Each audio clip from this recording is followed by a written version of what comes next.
setting a screen. Because of physical play, although Jordan Taylor just got caught with a moving screen. Izzo's dying for a moving screen. It's that dreaded moving screen. Hello, everybody. Welcome back to another edition of the Moving Screen Podcast. I'm Brendan Quinn of The Athletic here with Dylan Burkhart, UM Hoops. What's up, my brother? How are you? There's real live basketball next week. This is it. There are games happening in secret. There are games happening out in the open. I have seen one game in person so far. That's good. It wasn't Michigan or Michigan State, so there will be no takes. But watched the Michigan State scrimmage last week, as I'm sure you did. Or not scrimmage, exhibition. Michigan played a closed-door scrimmage against DePaul yesterday. So, yeah, there are balls being bounced, and we've got takes. This is the take podcast. Hook them up. Last week, Dylan was in a chili cook-off. It was a tough weekend for me personally. Huge L. There was eight chilies in the contest, in the neighborhood chili cook-off. There was a tie for second and a tie for third, and I still didn't place. That's tough, man. Shameful. What was your secret ingredient? You got to have something. Apparently not enough. You know what? I think it should stay a secret considering my performance. Here's my theory, though. I was a little late to the party, and I think some people voted before mine was down. Complete disadvantage. I would say almost the whole thing should be overturned. Why are you showing up late to a chili cook-off, though? Because I was watching this damn football game, and the party started. And football games don't end at 3:30. Much to everyone's chagrin. The Fox broadcast was a travesty. So I was late to the chili cook-off. I feel like us as basketball guys, like we can't even complain about the length of games or the amount of timeouts or the amount of media timeouts or reviews after you watch a football game like that, because it is so.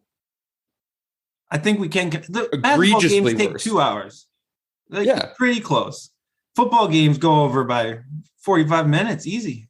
There will be those sequences, though, where there'll be a bunch of reviews in a row or something like that on basketball, and everyone starts freaking out on Twitter and blah, blah, blah, blah, blah. But after football, no, we can't complain. So, are you allowed to call 3 timeouts in a row in a basketball game?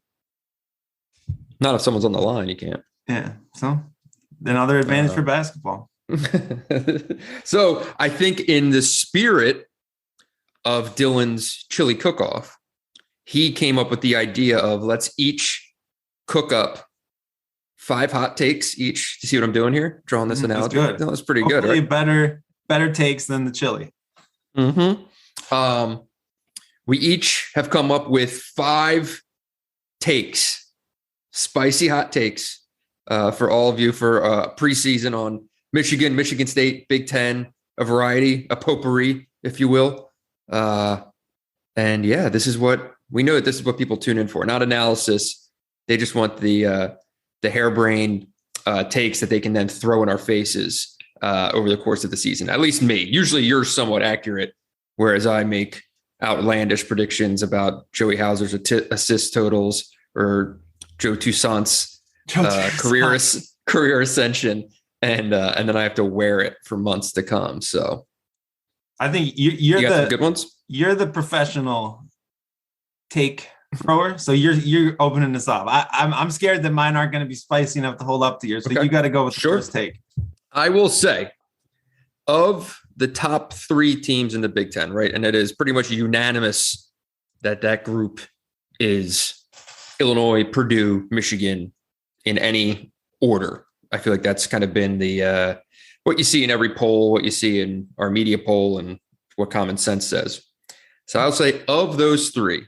If there's going to be a potential massive disappointment, think about this time last year, the way some people were talking about Wisconsin being, clearly a top 3 team. The team was shit, not even close. I'll say of those top 3, the biggest chance to be the massive disappointment is Michigan. Ooh. And you're gonna back, like, what's the rationale? Let's hear it. I picked them to finish 3rd in the league. But it's also, I think they're very clearly in that group of top 3. So I can get there in terms of talking myself out of Michigan, into Michigan being an 11-9 team, right? Let's call it that. All right. What is the path to disappointment? This is how we really draw in listeners. The Michigan cold water first thing in the podcast. That's really going to get people going this Monday morning. They can yell at me all they want. I'm not saying they're going to. I'm saying of those three, I think they have the best chance to be that disappointment. So, Devontae Jones being not that they don't strike lightning in a bottle a second time, right? And that point guard play is an issue all year long. It just doesn't work. Now you're kind of yo-yoing Eli Brooks around, or you're relying on freshmen, and it all just kind of turns into this thing, right, that we're talking about all year long. Maybe the 4 position just doesn't evolve. Like a guy like Moussa Diabate is, all the talent is there, but he ends up being a guy who, yes, pro scouts are looking at, but in terms of production, in terms of winning you games, he's not actually doing that much. And then Brandon Johns is just still kind of an enigmatic guy, right? Maybe Caleb Houston is good, but not great. And in the end, and by January, we're talking about the fact of, man, we undersold how difficult it was going to be to replace all of the things that Franz Wagner, Isaiah Livers, Sean D. Brown did on the wings on both sides of the court, right? And that it's just the ceiling that we all projected for the team suddenly just gets a little bit lower and a little bit lower. And it's just a good team that's probably in the NCAA tournament, but does not compete for a Big Ten championship. When I look at the other two, I still think Purdue can be not as great as people are expecting, or that Jaden Ivey can be a disappointment in terms of the hype that's around him right now. And they still go they just won 13 games with basically this team, right? You could almost carbon copy it and still get to 13 wins, even if they're a bit of a disappointment. And then Illinois, I just look at the talent, the depth, and Kofi and Curbelo, and I just don't see them being, even if they don't live up to expectations, I can't imagine them dropping all the way down, right, to 11 wins or 10 wins or something like that. So couple things. I have one question for you on this path. You didn't mention Hunter Dickinson's name. So how bad does everything else have to go for Michigan to actually struggle if Dickinson is basically what he's established himself, which was the top usage guy on a top 5 team next year, right? I think if all of those things, if those types of things that I'm talking about occur, I think he ends up getting dinged. The residual effects will end up impacting him, and suddenly he's not a top 3, 4, 5 guy in the league, right? And he's still very good, and he's still the leading scorer, and he's still productive, blah, blah, blah. But he's not a first-team All-American. He's not a second-team All-American. You know what I mean? If the point guard plays a massive issue, that impacts Hunter Dickinson. If 3-point shooting is a major issue, that affects Hunter Dickinson, right? Those wings that they had last year, they were so good at moving the ball, swinging the ball, catching his, pass outs and making extra passes and post-entry stuff, So I just think it would have a residual effect that would end up impacting him. So I agree. The point guard is obviously a massive question mark, I think, for Michigan. I think anyone would say that. And that's pretty, that is the flaw in, if everything was going to go down in one thing, that would be what you'd look at. I think you kind of undersell maybe just how many options. Michigan isn't trying to replace Isaiah Livers and Franz Wagner with necessarily one person who has to do everything they do. I do think that you have more guys, right? Caleb Houston, obviously he'll take a lot of those minutes, but I don't think you need Moussa Diabate to be a 30-minute a game, whatever, do everything to replace Isaiah Livers. I think it's more you look at, okay, well, now we have Devontae Jones, who might do more than Mike Smith. That replaces some of what you lost offensively. You might have more defense from Brandon Johns. You might have more defense from Moussa Diabate. So it's more of a piece by piece. And right. And I think that the point guard is the only spot where I think it is.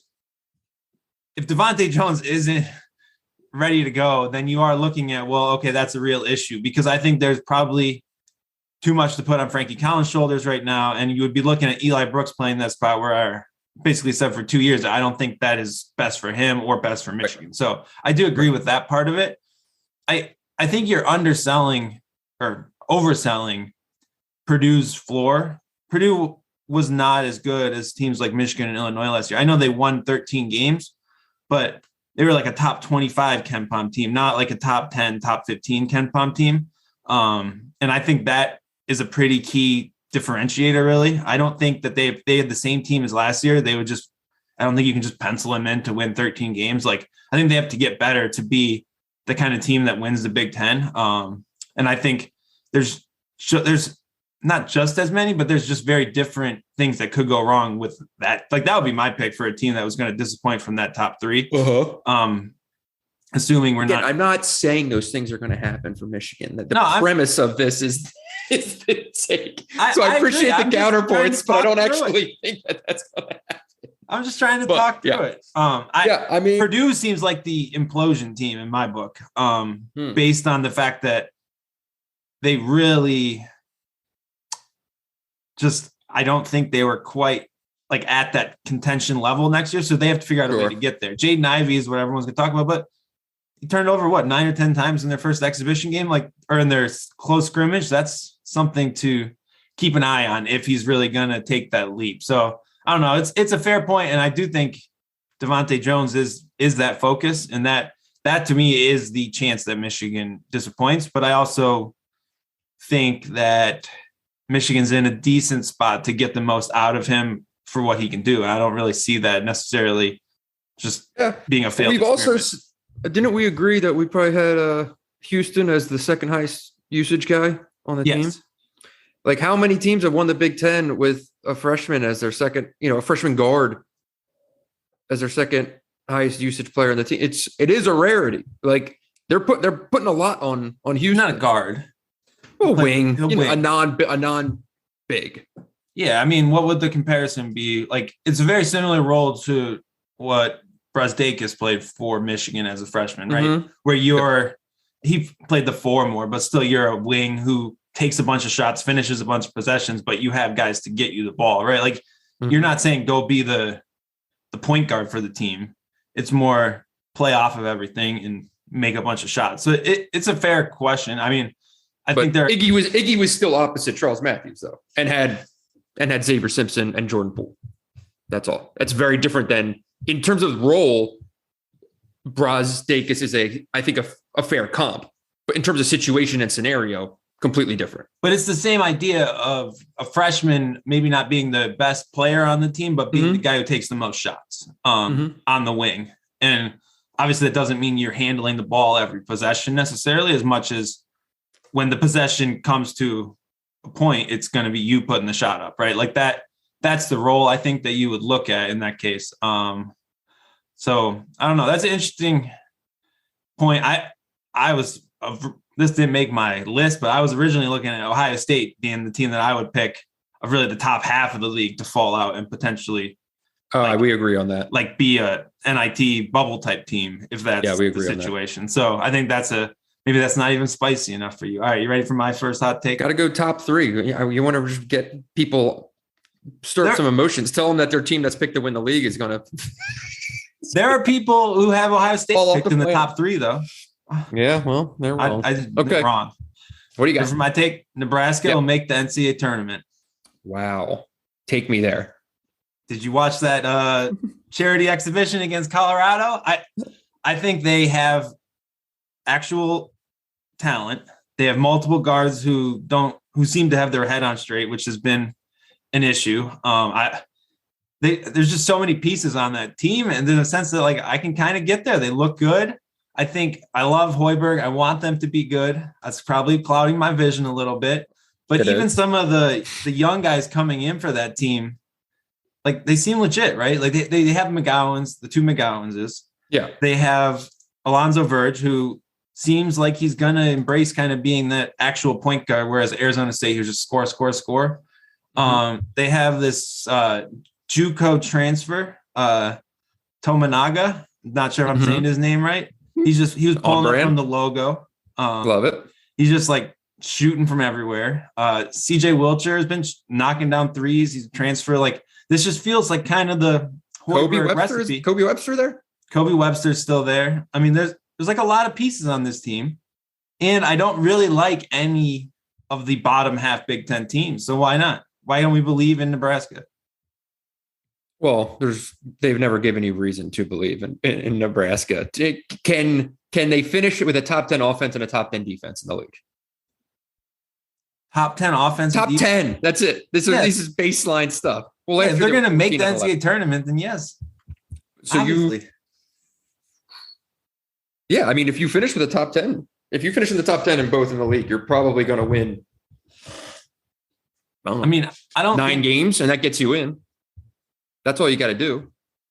Yeah, look, man. Just seeing them, they didn't just beat Colorado; they whooped on them. It was a blowout. Like it was just over from the very start. They were making threes, spreading it out.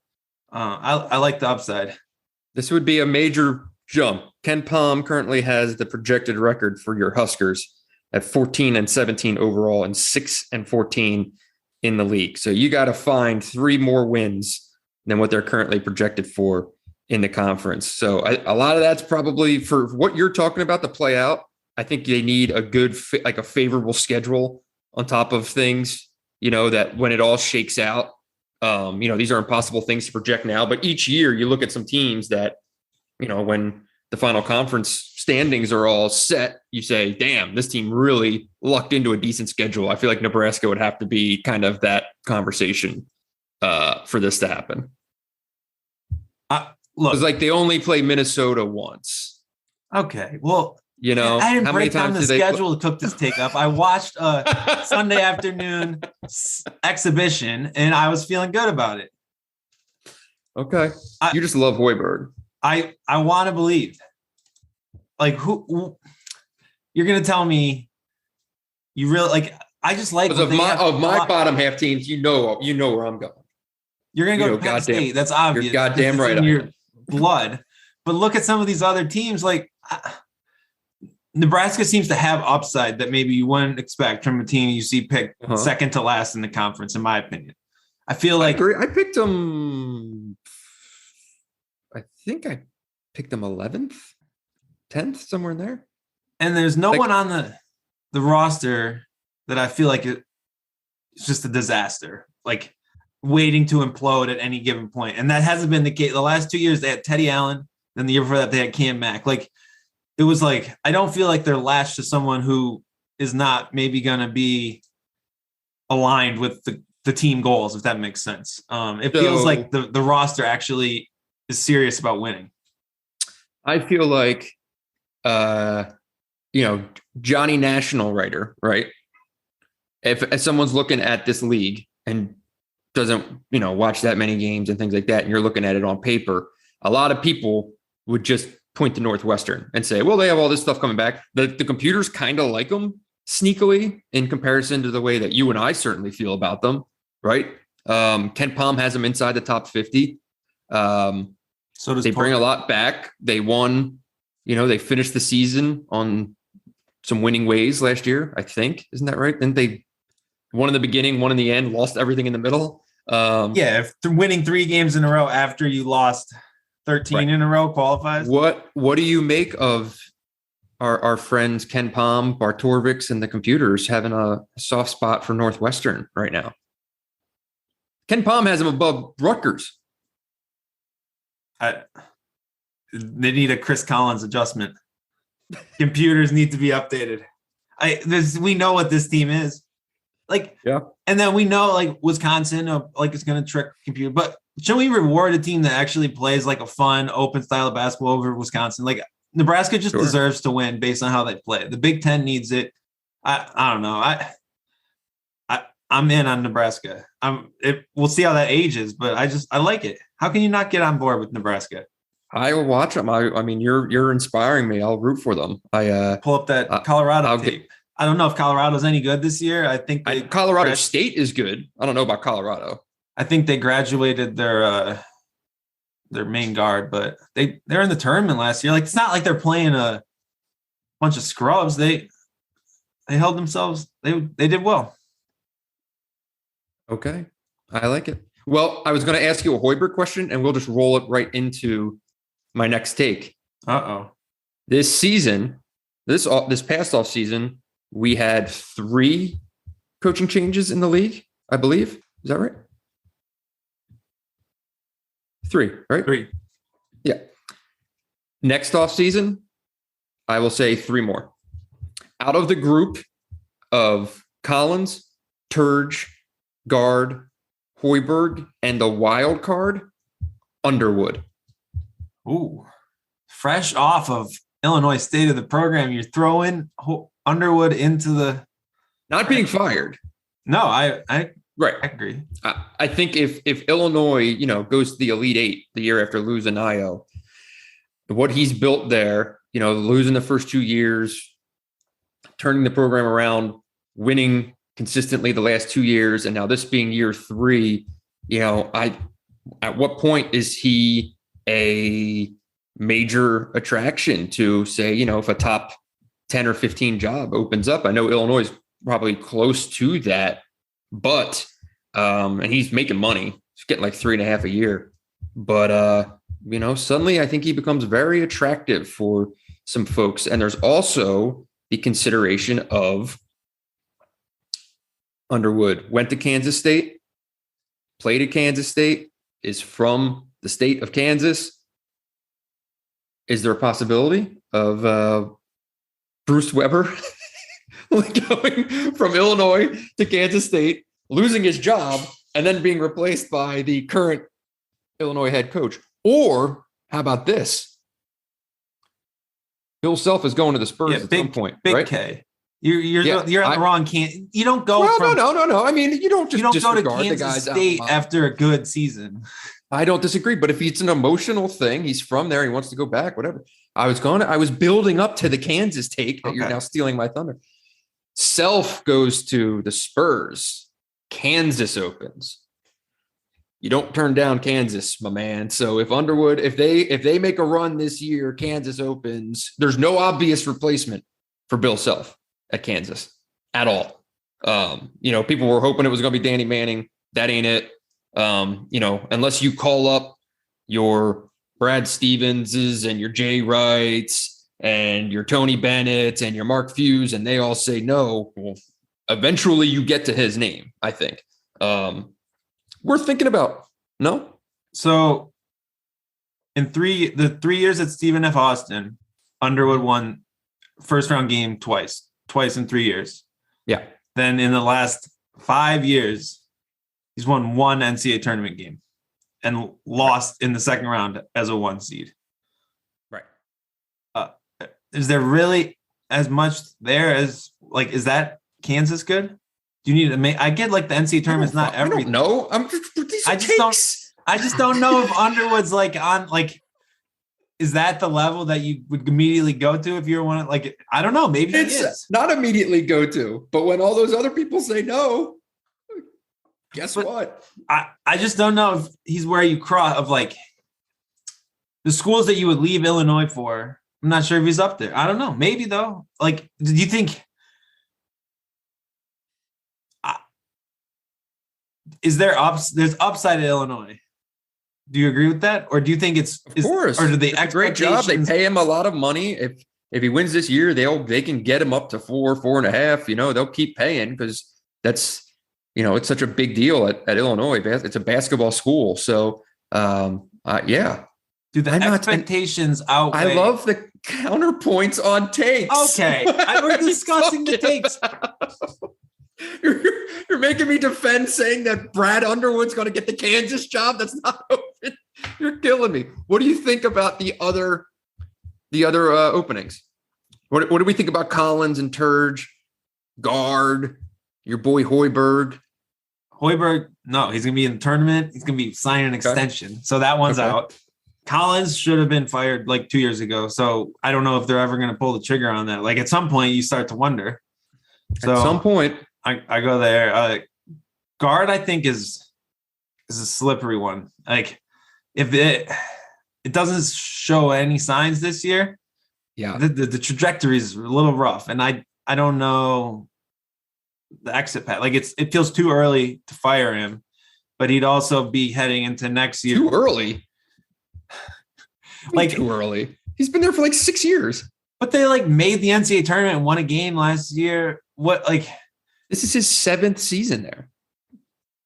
They went to the Sweet 16 twice in the beginning in 16 and 17. Have missed, or no, they would have made the tournament in 20, obviously. So yeah, what I'm saying though is the decline, like they've won double-digit Big Ten games in 5 out of 6 years. You're gonna fire him after that? I don't know. Like that's the thing. Like it'd be easy to see the decline and like say, man, things don't look great, but it's too early in the decline, not in his tenure, to fire him. I mean, that would be the one where everyone's like, wow, that's incredibly harsh. And I don't really see Wisconsin as a program operating in that. They're more about like a stability and just do the Wisconsin thing and repeat it. Like, is that going to change? At the same time, I don't think you're ever going to be like, wow, Wisconsin's going to be ranked in the top 15 next year. They're sort of just stuck in that in-between area, I think, which is where you don't really fire a coach. Yeah, well, but there's also, outside situations and all this. There's been some noise around Coach Gard, that some people are uncomfortable with, the way things kind of went down with the tape coming out and blah, blah, blah. I'm saying a bad season, 5-15. Wisconsin goes off the rails. How much patience do people have for what are you building? So I just think I think I have him in play is all I'm saying. If it went down, it would be something like bigger than the on-court product. It would have to be. I agree with that. That's fair. But Wisconsin just moves so slowly. It's very hard to come off the rails. It's just, I agree. That is what it's going to be. An administration that matches its offense. What about Turge? He's got to be looking for a lifeboat somewhere. Has to. I thought he was going to jump on one last year if something came up to Kansas State. I'll get there. That makes a ton of sense. Yeah. Like something like that. Like he's the kind of coach that take a job like that, right? Like it's like, I've been good. No one really likes me. I'm just going to go somewhere else and start over. I can see that. I would not be surprised. Like that one makes sense. So what was did you set it over under? I said there'll be 3 more next offseason. So that would be almost half the league turnover in 2 years. Yeah. I don't know. 3 sounds high, but I can see the path. Okay. I think we'd all ready to move on from Chris Collins. That's one. Something. I don't know who the hell they'd hire. I don't know who'd want it. Yeah, and another one to keep. Shrewsbury. If Penn State's good, oh boy, here we go. He become. Oh, I said this when they hired him. That I was like, Penn State so comically outkicked their coverage on that hire that if he goes and makes them, say he takes them to the tournament, some bigger programs would be like, why is this guy coaching at Penn State? We're just gonna look at his coaching credentials. Everything is there. It would make a ton of sense that if you're, a good basketball job in this country, and Michael Shrewsbury's coaching in the NCAA tournament, why wouldn't you just go hire him? And Penn State, what is their retort to keep him? Yeah, it's kind of sad that he's the only coach, not the only coach, but the only reason, there's not many climbing coaches in the bottom half of the league, that you think are a candidate to get hired away. Right. You have to cook up quite a scenario for Underwood to be in that case. It's not like anyone in the bottom. Some of it's because a lot of the bottom half team, it's hard to be that guy when you're just starting your first job, but it'd be nice if there was someone kind of building something that we'd be like, wow, this guy's an up and coming guy. He's going to be a candidate for a better job. But we're just sort of whoa, there's a lot of teams in the bottom half there. They've been hanging around for a while. I'll be curious, is if Peichel's just a guy that's just going to be at Rutgers until he doesn't feel like coaching? Because at this point, he's unfireable there, right? I mean, they should be building a statue, if anything, what he's done there. But is he a place that someone else would look at? If Danny Hurley, punches a kid in the face or does something insane, which I don't think is that outside of the realm of possibility. Now we're cooking. Anyone that's watched him coach, Jesus. But say say UConn opens for one reason or another. Is Peichel on paper an extremely attractive coach, and what he's done. But just when you look, I mean, if you take Rutgers to the NCAA tournament, if Steve Pikiell were a younger guy, ran sexier stuff, had more of a personality, he would already be on everyone's list of. But is there a better fit? No, there isn't. That's and does that work? Like, does that scale? I don't really know. I don't know. That's a good question. Does it I don't Steve know. Pikiell could probably win at UConn. No, am I crazy? He could probably win about 9 or 10 conference games anywhere with a great defense and a horrific offense. But yeah, is that something that could he win you?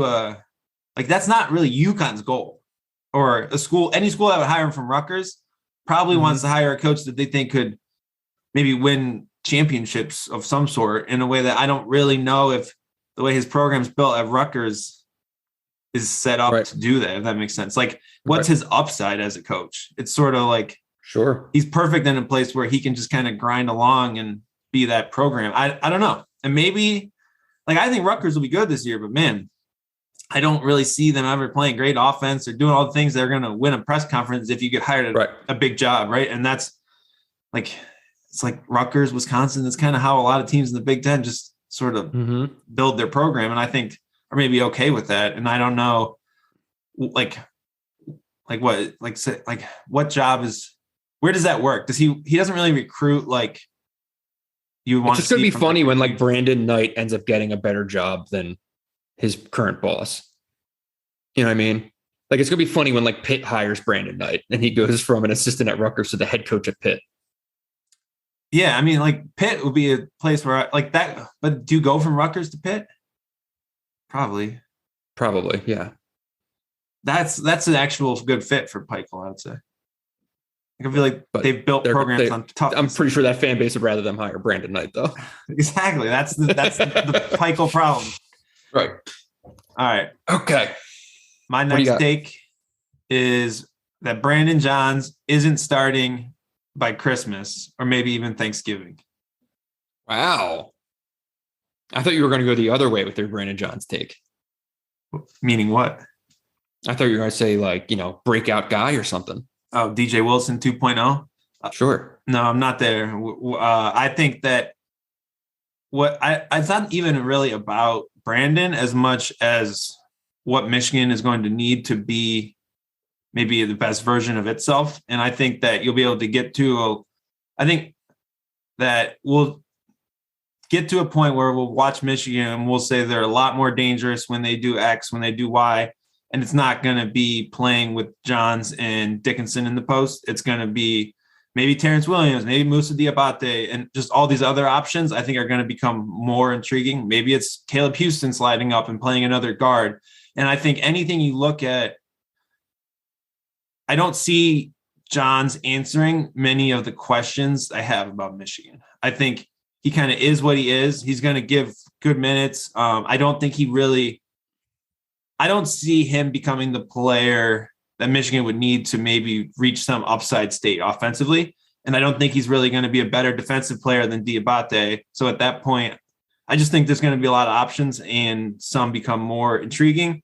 Although the problem with this take is Juwan Howard hasn't been real quick to make starting lineup changes. So it might be something that we suggest by Christmas more than actually see on the court.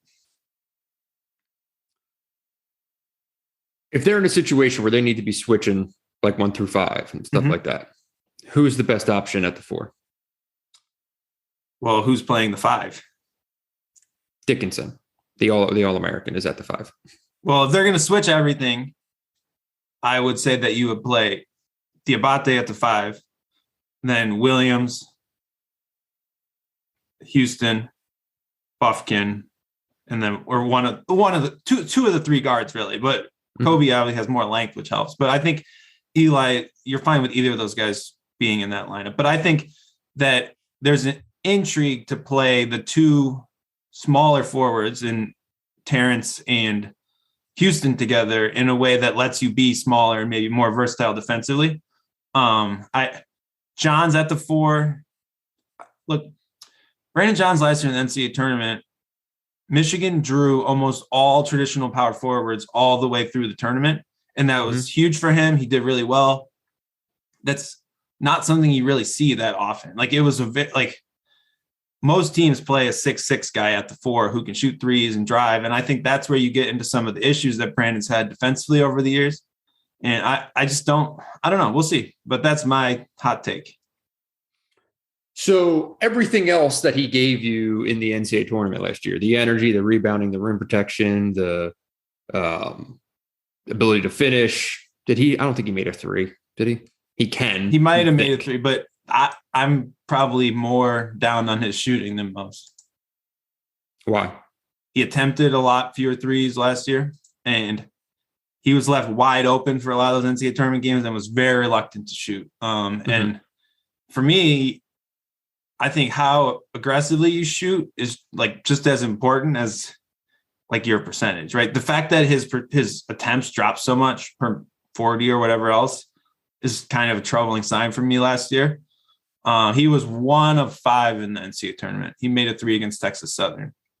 Okay. But if you go back and watch some of those games, people weren't really like he was on the perimeter. People weren't really guarding him. And eventually Michigan kind of schemed around that. But I think that is the real risk for Michigan's offense if he's not going to be a guy who shoots when he's open. And that's what I'm worried about. Now, to be fair, you get the same issue with Moussa Diabate. I don't think he's going to come out making threes either, which is why I do think some of those small lineups might be more enticing. Yeah. I mean, it's hard because anytime he does anything good, it's treated as these pivot points that just never actually exist or are sustained and things like that. And I mean, you still had people asking him about, his confidence at media day this year. You're like, Jesus Christ, how long are we going to talk about this? You know what I mean? And so it's like, I think he is it fair to say he's probably just as likely to be like a breakout guy in the league as he is to just like disappear into like the depths of the rotation? You know what I mean? Because like his extremes are extreme. Yeah, it's interesting. I find I don't know that I think he's most likely to end up kind of in the middle where his extreme moments will be good and bad, but the final product I don't think is really going to like he'll give you production in his minutes. He's not going to give you, I don't really see him being like a star every game and being like a first team, second team, all Big Ten guy. I think his role is pretty defined to be that energy guy, extra forward. Do you see, I guess I don't really see him falling completely out of the rotation. Like he's going to play, he's a senior. I don't know. He seems like it's just what you're going to get from him on any given night. That is the big question. Yeah. And they are young. And Diabate, I think, is kind of still a bit of a wild card in terms of there's going to be games where shows these flashes where it's holy shit, this guy's a lottery pick, he's gone. And I think there's going to be games where he commits 2 bad fouls, and or does something, you know what I mean? Just kind of shows just that he's a guy who played on 4 different high school teams in 4 years and started playing basketball when he was 12, right? And I mean, I know he's played at the international level, and I think people like to just kind of label him like raw, and I don't think that is really the case. Anytime it's like a tall guy who started playing basketball late, people just like to kind of label him as raw. I don't see that with him. I think what he does, he's good at, and is like absolutely playable for extended stretches and blah blah blah blah. But there's going to be times where he looks like a freshman, is my point. And Brandon Johns has played 100 college basketball games, and has looked like a freshman in once every dozen games for 100 games. So that's the thing for Diabate. The way I put it is this: he can do a ridiculous number of things, especially offensively. Mm-hmm. Well, this applies more offensively. Like he can do all these different things. I don't think he has one thing that he can do really well consistently. He'll hit 1 out of 3 doing all these different things all the time. It's like the opposite of Hunter Dickinson, who he could get to his dominant hand finish over and over and over again. You could go to that.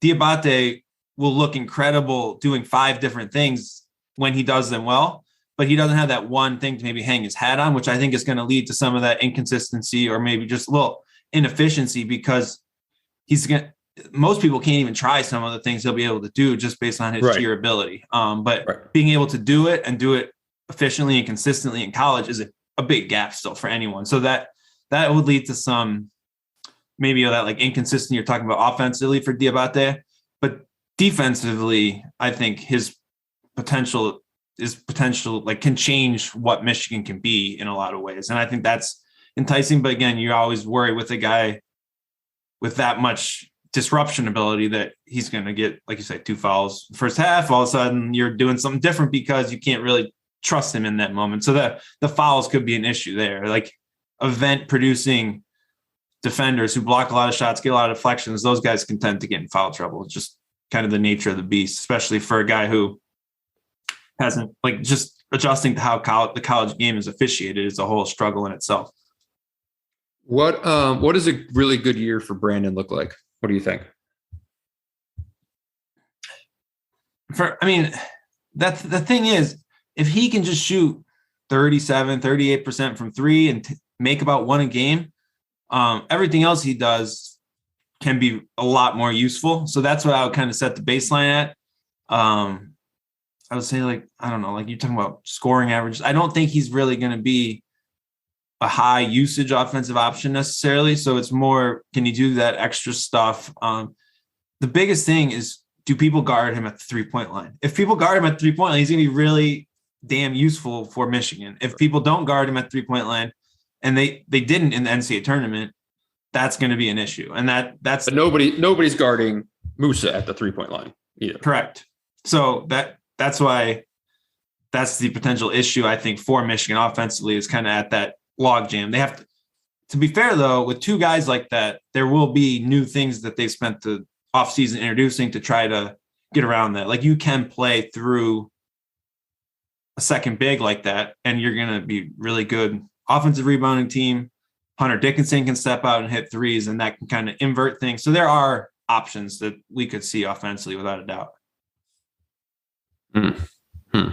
Okay. I think 9-5 or something would be a good year for Brandon. And keeping a starting job, which I agree with you. I think at some point in the season it's going to be Musa, but I also really like your point that you've made a couple times on this show that, by having him come off the bench, that he can come in and back up the 4 and the 5, whatever you need after the first 5 minutes of play, which is a huge advantage. From just hearing people talk in media today, it seems like Diabate is more of the backup 5 than Brandon. Like, Brandon said he's playing basically all the 4 is what I remember him saying, which kind of makes sense. He never really seemed to maybe love that spot, I would say, or really embrace playing both. And Diabate is longer, probably simpler to kind of start there, but there's just not that many minutes there potentially. Sure. All right. Ready for my next one? Let's hear it. So, under the radar team of returnees to the league who were role players, light stack guys, right? 5. You got a whole team of them. I got 5 of them. Okay. I got 5 of them. Joe Toussaint on the list.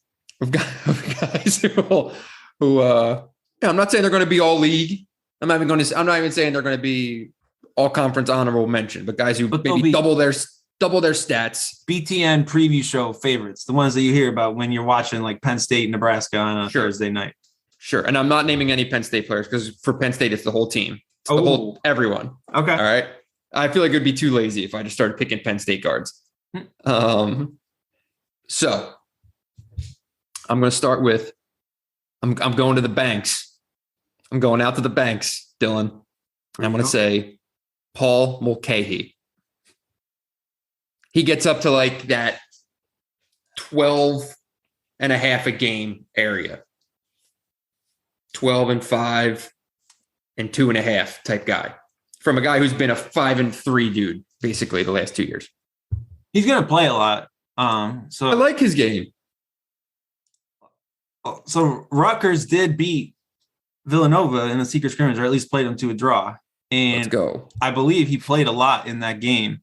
What I'm worried about though is like you don't really put up numbers at Rutgers. How many shots are there in a backcourt of Geo?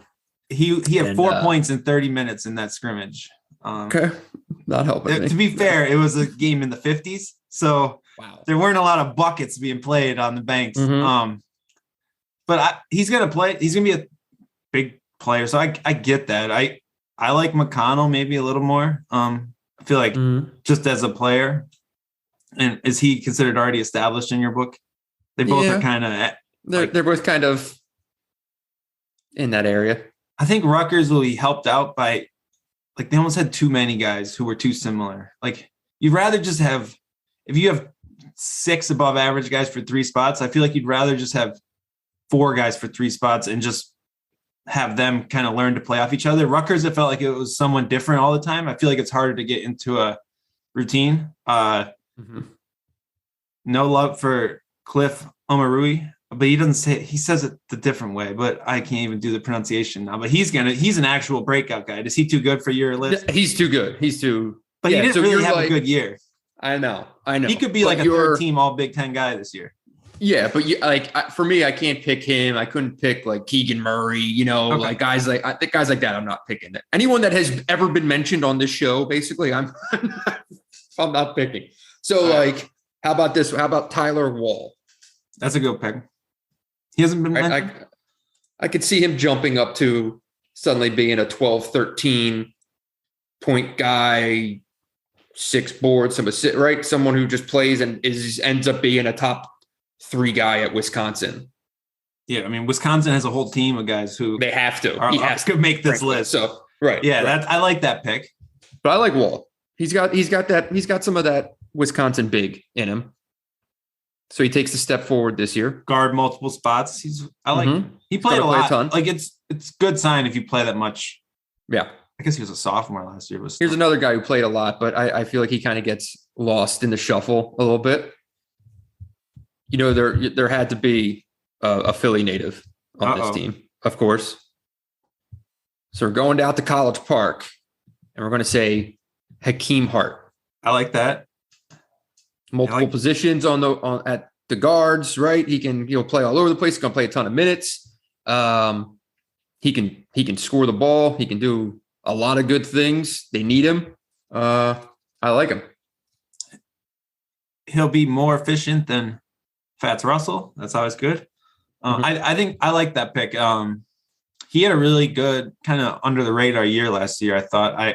And he should play 30 minutes a game, right? Like he's kind of the starting 3 for that team, right? I don't know. They don't seem that deep beyond the top 5. So I think and Turgeon will kind of ride his guys. So I like that a lot. It's a good pick. Yeah. All right. This is a well-researched list. Now we're going down to Bloomington. And now this guy is technically a returning player in the league. Don't do it. Oh, I know who you're going to say. I thought you were going to go Christian Lander. That was too far. You're going to say Miller Kopp. No, I'm going to say Miller Kopp. Miller Kopp makes a jump where he's like the 2nd or 3rd best player at Indiana. And I know people are talking about like Grace Thompson and stuff. 3rd. Give me the 3rd. 3rd, maybe not best player. How about 3rd highest score? No love for Scoop Bates. No. Your thoughts? Someone has to shoot the ball on that goddamn team, right? Yeah. The problem is Miller Kopp is like a shooting 4. Mm-hmm. But they're going to play like there's too many bodies, right? Who's playing? He's going to be the starting 3 and Indiana is going to be good. Like I didn't say anything about Indiana being good. Okay. That it almost like the better Miller Kopp is, the worse it is. Like the more they need out of Miller Kopp, I'm more worried about the team, if that makes sense. Like sure. I feel like you have more upside from anyone else being really useful, like Parker Stewart, Tamar Bates, Xavier Johnson. You want all those guys to be the second. Keep forgetting about Xavier Johnson. I keep forgetting he's there. Talk about all or nothing. High upside, low downside. Yeah, you got all you're all in on that, whatever that comes to be. So those guys are all in competition to be that second or third best player. If it's Miller Kopp, how good are you? Or are you just like Northwestern plus? Like I don't know. He was Northwestern's second or third best player for a few years there. Yeah, I think he's gonna be aided by like being around talented players though. It's a good fit, especially with Trace and how bad that team was with shooting. Like all of Indiana's roster moves this season make sense on paper. Mm-hmm. It's just like, can they cash the check? Like, are you actually good enough to play the role that you look like you could play? Or do you need time to get there? That's the question for me. But for a program that just hasn't made threes in 5 years, right? Someone's got to come in there and like give me Miller Kopp going from 36% to a 39% 3-point shooter, right? While still taking 130 attempts a year. Well, suddenly you're talking about a double-digit score, and so that was my thinking there. I like that. Is that your whole team? I think I got that's one more. 5. Oh, you got one more? I got one more, and now I'm cheating on this one because it's 2 guys on one team. Uh-oh. And one of them I've already called a breakout guy, but I will take the Malik Hall, Gabe Brown tandem of numbers wise, right? Remember the premise of it, like doubling your numbers. I think both of them could conceivably do that and more this year. Yeah, Gabe Brown's just gonna play more minutes than he ever has. Right. So his minutes are more guaranteed than Malik Hall. Like, would you, if I offered you excellent odds on like a Gabe Brown being a third team All Big Ten or honorable mention All Big Ten, and you had good odds on it, you'd throw money down on that. Yeah, just because like watching the way the rotation shakes out, I don't really see someone to take his minutes. He was really efficient. He has, I think, in that first game, which was against Fair State, it's not saying all that much, but his role was pretty, like he looked like he was playing the right role and played it really well. And that's what you want to see. I think there's maybe questions about what happens in more of a half court game, whatever else, but that's down the road. And it's not like there's guys that are going to really take his minutes. Malik Hall, though, it's tougher. Like, I liked everything Malik Hall did when he was on the court. I don't necessarily see the path for him to play twice as many minutes as he has before, right? Like that's the big difference. As far as predicting someone to break out. But I feel like Gabe Brown's a good one. Like Gabe Brown's a dude who like people have known for a long time. He's been in the league for a long time and who could suddenly jump up to being a 15-point per game guy. Yeah, Gabe Brown's almost in the Cliff Omarui category, though, of like his role's too obvious. He's gonna. Sure, that's fair. He's almost too good compared to some of those other guys. But I still want to see how his game changes and how much he can just like. He was so good in that game, and he just literally did all the things we've seen Gabe Brown do before. All he needs to do. Just that's all he does, and I think that run, jump, dunk, keeping it shoot. simple, catch and shoot the three, or drive and dunk on someone at the rim along the baseline. Like that's his game. And with better guard play, maybe he can just be that guy. And that's perfect for Michigan State. So when you look at the last 2 years, he really wasn't able to be in that role because Josh Langford was treated as even more of a catch and shoot shooter than he was, even though Gabe has better shooting numbers. That's the problem. That's what I'm saying. And Rocket Watts is kind of that get out and run, get the ball in his hands, or let him, shoot and slash and do some of that stuff there. Like Gabe Brown would have been more efficient in all of it. Yep. If you're just giving like Gabe Brown made threes and made dunks last year. So give Gabe Brown 3-point shots and dunks. Perfect. Done. Right. Easy. Right. Josh Langford missed 3-point shots and missed layups. That was the difference. Do you have anyone you would like to add to this team? Ooh, throw me on the spot. I'm sorry. Let's see. Let me look here. There's going to be someone from Iowa just because they're all sort of like the starting lineup's going to be mostly new, but I don't really like anyone in Iowa. Just going to take 16 shots a game. I mean, your boy Joe T is going to get his run this year. He's actually going to production wise be playing more. I'm trying to think who else breakout guys in the league, I think that national take would be, oh, look at Michigan and like say Brandon Johns, because he kind of fits that mold. I obviously am not really on that train, but I could be wrong. I don't have a lot of good ones. Seth Lundy's another guy who've been talking about his potential for a long time, but he might be too good, but he sort of disappeared here and there over the course of his career. I don't know. I don't have a lot of great breakouts. Yeah, if I had to take one from Michigan, I mean, other than Eli doesn't count, right? He's too good. I would probably I'd say Terrence Williams, right? Mm-hmm. Right. I think there is a path to like Terrence Williams playing like 20 something minutes a game for this team. Mm-hmm. Just based on his toughness and just kind of playing harder than younger guys, and Michigan needing some of that a little more. Like there's not really, other than Caleb Houston, there's not really another wing like player or like 3-4 combo like player that you really trust. So then Terrence can really play some of that spot if he shoots better and gets to that role. So I don't know, that's definitely he's a candidate. Like I don't think people across the Big Ten probably wouldn't necessarily even look at Michigan's roster and pencil him into the rotation, but I think he will be just from what he does. Okay. All right. You ready for my next take? Let's go.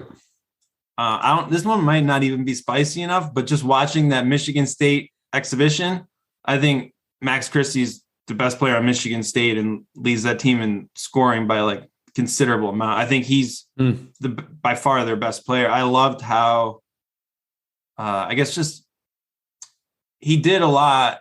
He was very productive without like dominating the ball, and he played within the system in a really effective way. And he didn't really have to force things. He just looked smooth, and he can move the ball. He's what Michigan State has really needed offensively, I would say, from last year's team. And I think he's looked every bit what I would say was probably best case scenario for early in the season. Yeah. So a couple of things on this. Uh-oh. I agree. He's talent-wise, but clearly the best player on the team. Ceiling-wise, the best player on the team. And they're going to need him to take a ton of shots and do a lot. In terms of like the best player over the course of the year, I wouldn't be surprised if that, from beginning to end, it's kind of Max Christie. I can talk myself though into thinking that Tyson Walker by like mid-season, like is one of these guys who just gets gradually better month over month, right? And just as he gets more comfortable at this level, as he gets more comfortable on this team and its makeup, that he just kind of just gradually ascends over the course of the year. And suddenly in February, when we're going into the Michigan State games or whatever, we're going to be talking about Tyson Walker being really good. Maybe not the best player on the team, right? I can buy that. I have a second peripheral Michigan State hot take to go around with that. By February, March, we're going to be saying that Jaden Akins needs to be playing more minutes than AJ Hoggard. 100%. So I think that kind of ties into your Tyson Walker take, as Akins just makes his plays pop when he's on the screen. I mean, Hoggard looks in better shape, but he can't shoot. He's not athletic, and I don't really see the upside there. And so I think we're going to be saying Tyson Walker needs more minutes, and I think it's going to be, how does Jaden Akins play more minutes? Because he just makes things happen when he's out there. And he already kind of showed just his sheer athleticism. Like he had some just plays that jumped off the screen in that game, and he's only going to get better. Whereas this is AJ Hoggard after 18 months or whatever else. I don't know. That's kind of how I see it playing out. And that does fit in with Tyson Walker progressing as well, I would say. Right. Because if Walker can play, you can kind of pair him up with Akins. You can do a lot of different things. Yeah. So we'll just tie all this in, because my fifth take was that I've talked myself into Michigan State finishing fourth. Oh gosh, you are on one here, and let's hear it. It's a take. I mean, I picked them to finish, I think, fifth or sixth. But if we're gonna throw a dart, I'll throw a dart at Michigan State finishing fourth. Yeah, I think you've raised them a fifth or sixth spot. Basically into the top of that second tier of the league. And it's It's the guard play. I really like a guy like Akins is going to be a dude who I totally agree with you that this is going to be a team where he's going to kind of have this role. And then suddenly early February, it just, the rotation gets cut, whatever, or he gets elevated, as we've seen Izzo do a million times with guys, right? And then lo and behold, down the stretch, they're playing the right rotation and they win 8 of their last 9 games, you know what I mean? And finish with 13 wins in the league. It seems to build, this group seems to build this way. I'm still super concerned about the 5. I am not buying this newborn Marcus Bingham. I think it's still going to be an issue all year. Maybe it ends up being Hauser. Like maybe that's the lineup that we see in February, right? Is when suddenly now Hauser's playing half of the game at the 5 and they're playing their best players. They're playing their best 5 together. And it's a different team than we see in December. And lo and behold, Izzo does it, right? And they finish 4th. So above expectations. I am very worried about the front court and just how that works out. I love Christie. I think Gabe Brown will have a fine role. I don't think he's going to I don't see his role changing this year. So it's just going to be more like we said, so say Tyson Walker is the best case scenario. How does Michigan State defend? Well, you do see his role. You see Gabe Brown's role changing. What are you talking about? I see him playing more minutes, but doing the things we talked about, right? Like he's going to be taking way more shots. That's a role change. He's going to be taking twice the amount of shots. He's going to be counted on to score the ball. We've done the math on how many bad shots they eliminated per game from what's gone. Yes, he's going to shoot more, but I think it will be Walker, Christie as more of your guys who do something with the ball in the half court. That's what I'm saying.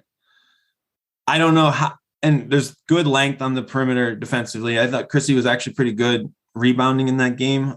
So you like all that, but this team wasn't very good defensively last year and got really beat up inside in a way we haven't seen Michigan State get beat up inside. And you have the same guys back. Like how's that going to change? And that's for me, the big issue with Hauser is how he fits into Michigan State being a great defensive team.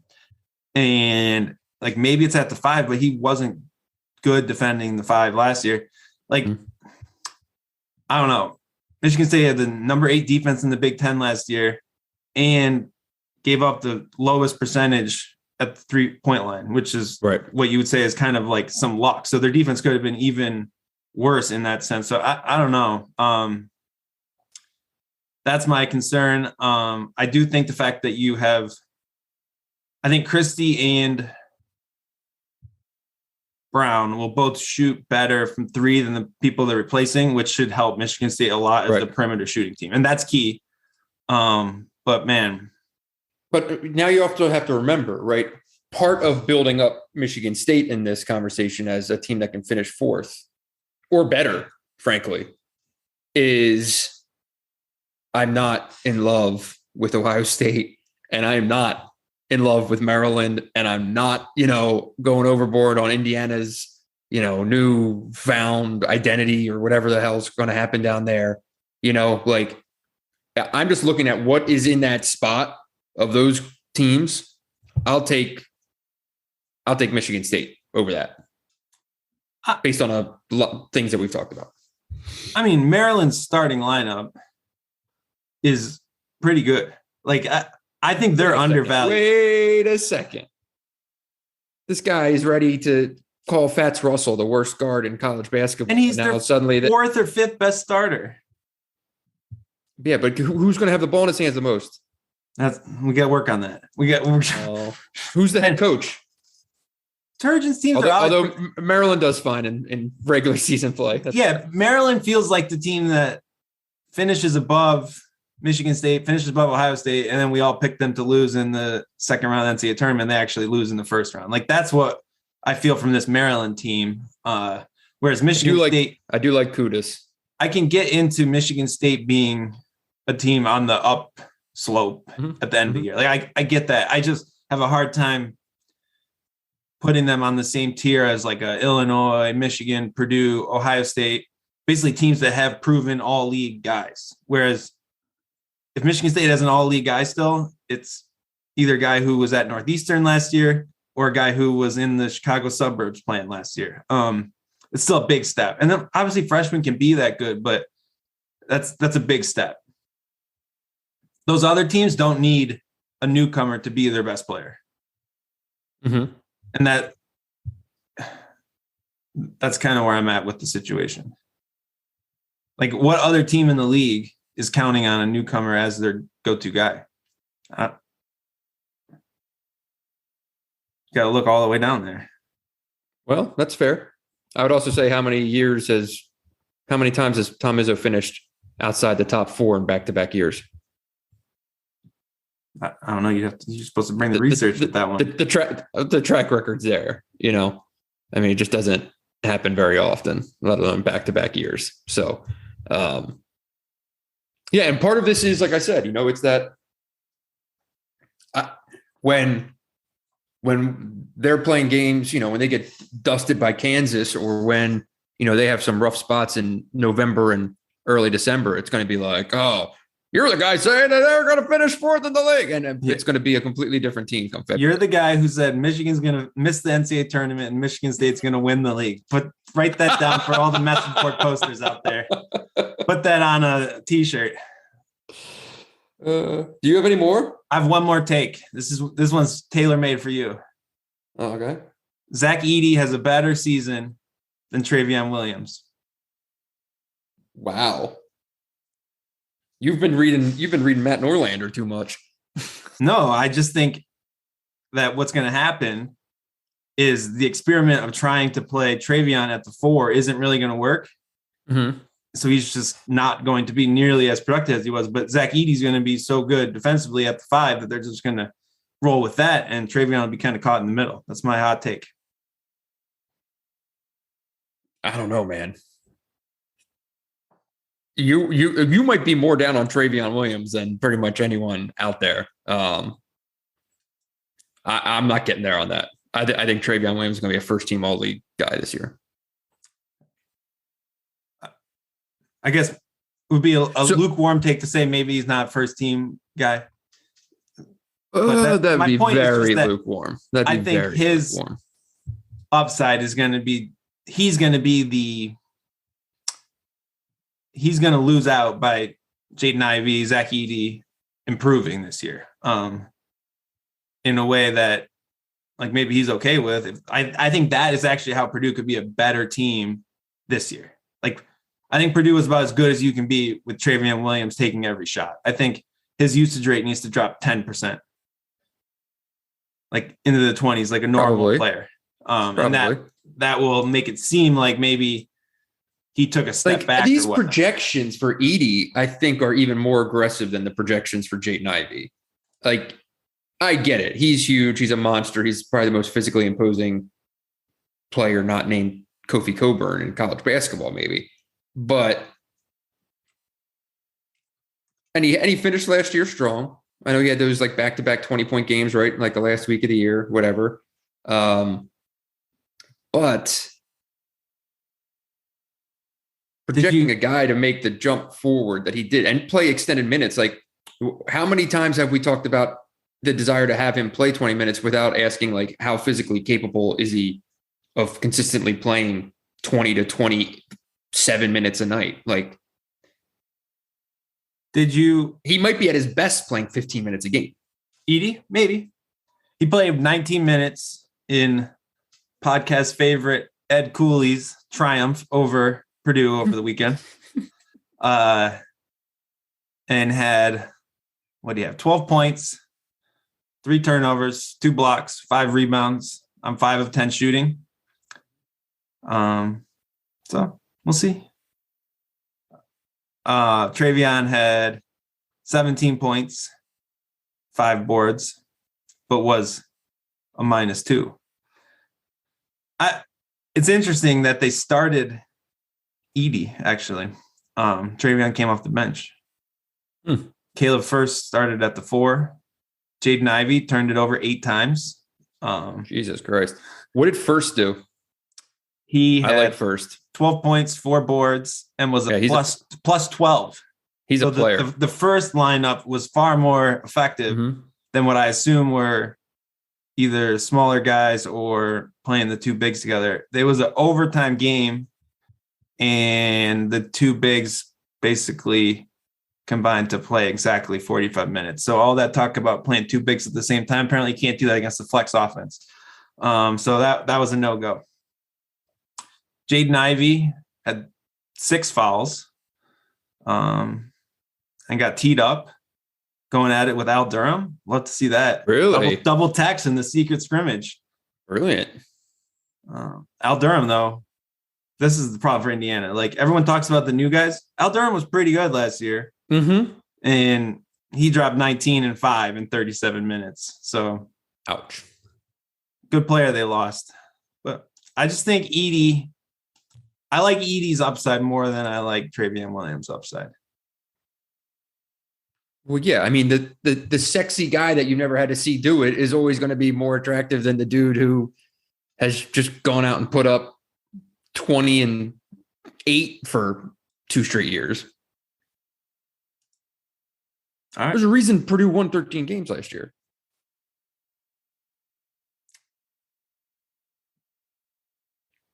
And that, like, not only that, but like Travion's still like, he's going to be the closing guy, you know? And I mean, the free throw shooting is brutal, but I missed the best thing from this box score. Nate Watson played 39 minutes and committed 9 fouls. wait, say it again? Nate Watson played 39 minutes and committed 9 fouls. Might be a bit of a problem guarding the post down there against the big fellas. That's amazing. Edey drew 5, Travion drew 6. It's incredible. Oh, All right. so I think, you got anything left in your little notebook of takes over there? I got nothing. Good stuff. Giving the people what they want. This was good, and I look forward to revisiting this. I feel like people will revisit us for us when we're wrong. Late April. Oh, I'm sure. You won't get shit on. I'll get shit on. People like you more than me. We'll see. I'm okay with it. But this was good. Hey, I was thinking, do we need a new close for this show? Because I close 2 podcasts with the same closing. Does show a distinct lack of creativity on your part. Maybe that's your homework. Season opener time, you got to have a new close. A new close for this one? It's your job. Because, the bartenders and servers thing, that's been with Nick since M Live days. So I can't drop it there. All right, but here I think we need some new juice. New spice. Okay. That's your domain. I'm gonna have to ponder over this. I'm going on a little mini vacation later this week. I'm disappearing from the world before basketball season starts. So maybe this is something I'll ruminate over. Sounds like a great way to spend your vacation. I'm going to be driving around Yellowstone Park. Oh. Yeah. I'm getting the hell out of here. Knocking 3 states off my list that I haven't been to. Idaho, Montana, and Wyoming. Oh. Do you have are you in the 30s, 40s? Like, how many states have you been to? I think this will get me into the 40s. Solid, right? Yeah. Good stuff. All right. Well, let's get out of here. Good stuff. I guess for now, tip your bartenders and servers, and I'll figure out a new close for our official season opening edition will be next week, right? Yeah. Season's here. How about it? Love to see it. All right. Thanks, everyone.